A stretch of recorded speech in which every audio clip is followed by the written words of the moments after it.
पश्चिम बंगाल की राजनीति का पारा एक बार फिर 7वें आसमान पर है। साल 2026 के विधानसभा चुनावों का बिगुल बज चुका है और सबकी निगाहें टिकी हैं उत्तर 24 परगना की हॉट सीट नयहाटी पर। जी हां, नयहाटी, जहां इस बार मुकाबला बेहद दिलचस्प और कांटे का होने वाला है। एक तरफ है सत्ताधारी दल तृणमूल कांग्रेस के दिग्गज और जनप्रिय नेता सनत दे, तो दूसरी तरफ भारतीय जनता पार्टी ने अपना बड़ा दांव खेलते हुए सुमित्रा चैटर्जी को मैदान में उतारा है। सनत दे, जो इस क्षेत्र में अपनी मजबूत पकड़ और जनता के बीच अपनी सक्रियता के लिए जाने जाते हैं, उनके कंधों पर टीएमसी के इस गढ़ को बचाने की बड़ी जिम्मेदारी है। लेकिन बीजेपी के सुमित्रा चैटर्जी भी किसी से कम नहीं है। सुमित्रा की युवाओं में बढ़ती लोकप्रियता और बीजेपी का परिवर्तन का नारा इस मुकाबले को महामुकाबला बना रहा है।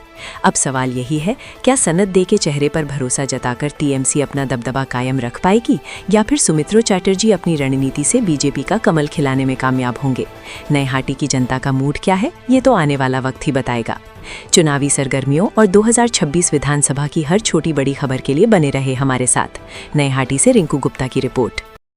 পরিবারের লোক বলে দাবি করছে, আমি দায়িত্বের সাথে বলছি যে বঙ্কিমচন্দ্র চট্টোপাধ্যায়ের বংশধর তারা নয়। এতে বঙ্কিমচন্দ্র চট্টোপাধ্যায়কে অপমান করা হচ্ছে, যে বঙ্কিমচন্দ্র চট্টোপাধ্যায়ের বংশধর বলা হচ্ছে। প্রয়াত মানুষ কখনো শ্রী হয় না। শ্রী বঙ্কিমচন্দ্র চট্টোপাধ্যায়, শ্রী বলে আবার প্রয়াত কথাটাও লিখছে।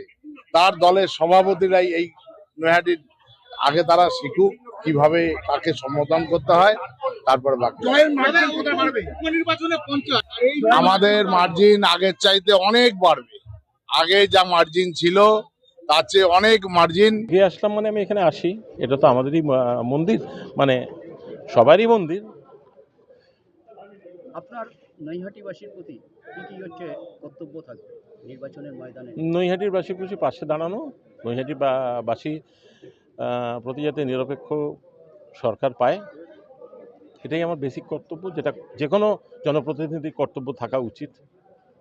100% উন্নয়নের দাবি করে শাসক, সেখানে দাঁড়িয়ে নৈহাটির অন্ধকার জগৎটা কি আছে?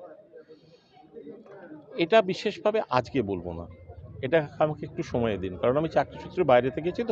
তবে আমি যতবার এখানে এসেছি, আমি এখানকার অন্ধকার জগৎ আজ নয়, আজ থেকে প্রায় 20-25 বছর আগের থেকেই জানি। আপনি বঙ্কিমচন্দ্রের বাড়ির আগে, সেখানে দাঁড়িয়ে আপনার প্রার্থীপদ গতকাল হওয়ার পর থেকে শাসক দল তার সমাজ মাধ্যমে ছড়াচ্ছে আপনি বহিরাগত। এখন চাকরি করতে গিয়ে যদি বাইরে থাকতে হয়, তাহলে আমি বহিরাগত, যদি হই তাহলে আমি বহিরাগত। আমি তো তোলাবাজি করে এখানে থাকতে পারবো না, আমার বাড়িতে থেকে আমি তোলাবাজি করতে পারবো না, আমাকে চাকরি করতেই হবে। তাই জন্য আমাকে বাইরে থাকতে হয়েছে। তাতে যদি আমি বহিরাগত হয়ে দিলাম, আমি বহিরাগত, তবে আমি তোলাবাজ নই, এইটুকু বলতে পারি।